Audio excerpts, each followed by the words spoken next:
كل مرة بسرح لبنتي شعرها بتصرخ كأني مش بمشطه، لا ده أنا بتخانق معاها وتقولي ما توجعنيش وتبدأ معركة يومية. ليه؟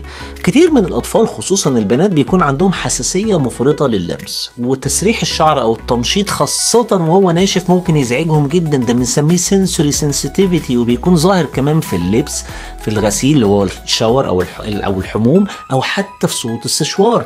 التفسير العلمي لكده إن الأعصاب الحسية في فروة الراس ممكن تكون حساسة أكتر من الطبيعي، وده مش دلع ولا عناد، دي استجابة عصبية حقيقية.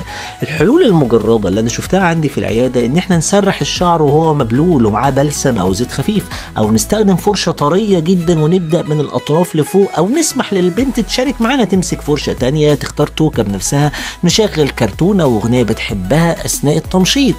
أنا دكتور يوسف، استشاري طب الأطفال، ولو ابنك أو بنتك عندهم سلوكيات حساسة بالشكل ده في أكتر من موقف، استنوا حلقة مهمة جدا قريب إن شاء الله عن الأطفال الحسيين.